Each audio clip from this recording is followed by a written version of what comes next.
We're celebrating International Women's Day and I've brought Catherine over from GCN to help me.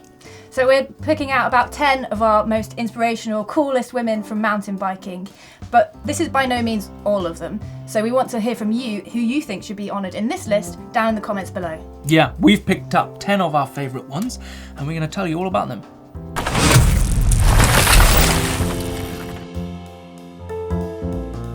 We're going to kick it off with Rachel Atherton as our first candidate. Yeah, she's got to be the absolute queen of downhill. She's set records that nobody else can beat, really. She's got 37 World Cup downhill titles, as well as taking the overall 6 times and 6 World Championships. It's just incredible. Incredible. One as a big role model for mountain biking. If you're a newcomer, female or male, looking up to Rachel Atherton to doing some racing is pretty good. She's a perfect candidate for that. Yeah, she's great.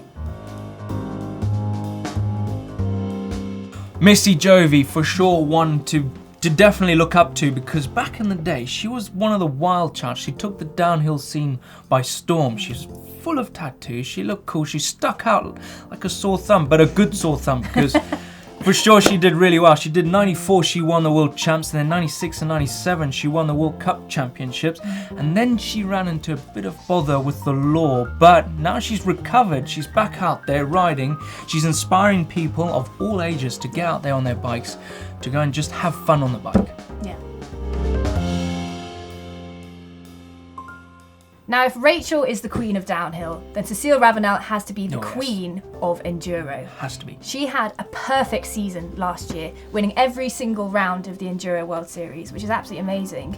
But she also almost won every single stage as well, which is just mind-blowing, Mind-blowing. Right? And all of that whilst also competing in select downhill races. Yeah, now putting all that into place, when she started back in 2013, she's only been off the podium 3 times.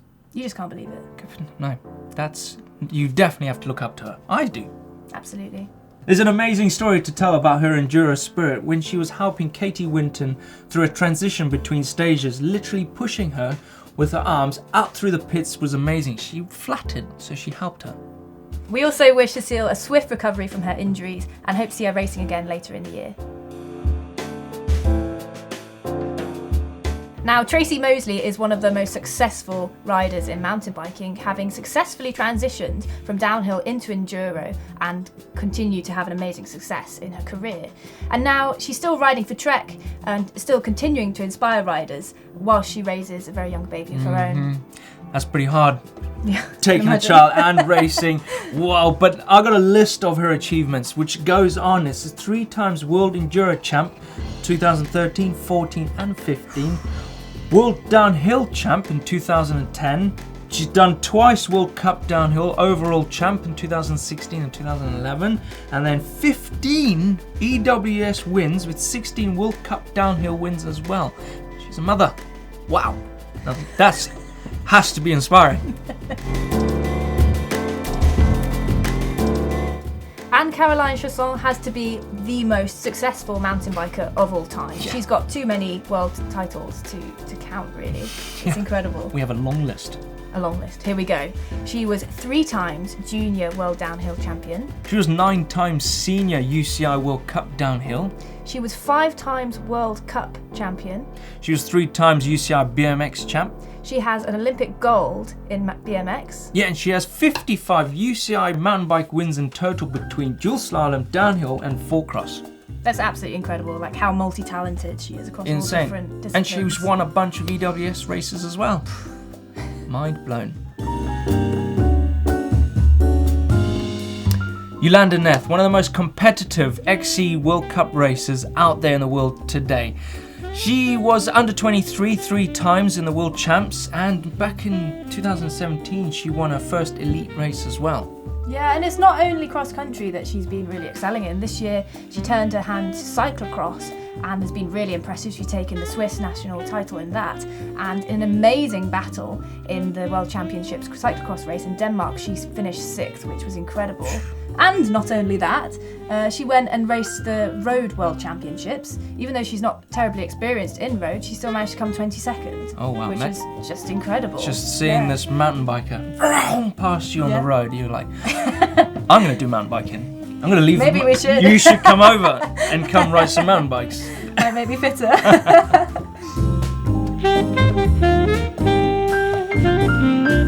Vali Holl, a new name to the mountain biking scene. She's a downhill racer. She's a junior. She's only 17, but she's sending power waves through the scene for sure. She's winning everything in her junior scene, and she's putting 30 seconds on top of everyone else in her group. Yeah, it's absolutely incredible. So we're really excited to see what she's got to prove in the next few years, especially when she moves into the elite category. Yeah, some young talent coming up. Absolutely. Norwegian mountain biker Gunn-Rita is still absolutely crushing it, aged 46.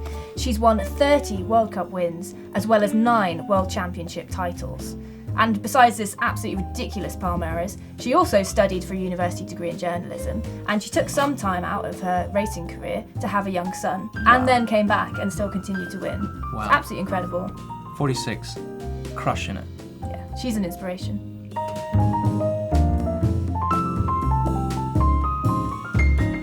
You'd have to be an incredible all-rounder to compete both in road, cyclocross and cross-country all at the same time. But to hold the World Championship jersey in all three is something that's only been done once, and that's been done by Pauline Ferrand-Prevot. Wow, only at the age of 23 as well. Yeah, absolutely Do all incredible. of that. That comes with determination, discipline, and just living on your bike. Yeah, badassery. Inspirational.